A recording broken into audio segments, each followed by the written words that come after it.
In this video, I'm going to teach you how to transfer Vercel project. In order to do that, first head over to vercel.com, and then from in there, you can proceed to actually sign up for an account by clicking on this sign up option.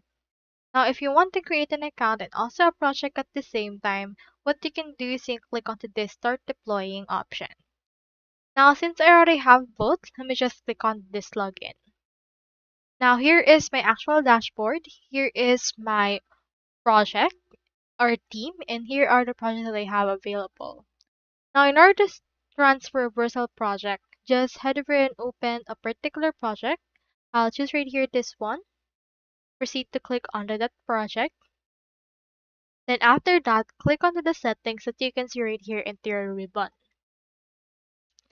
Under the General tab, you should be able to see right here the transfer option.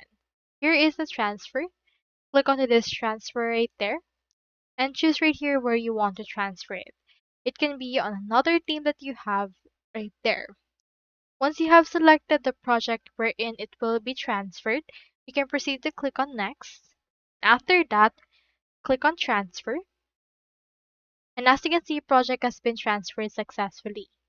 So you can just refresh this page and you should be able to see in here the project that we have right there. So just refresh the page right here and it should be able to show you the project right now. Here we have this right there into our new project that we have created.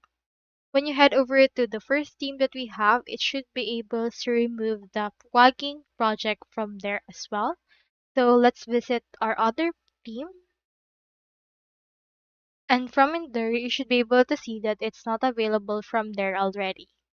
So do take note that when you transfer a project, some projects will have limitations on their ability. So that's all there is today, and I hope this video helped you out.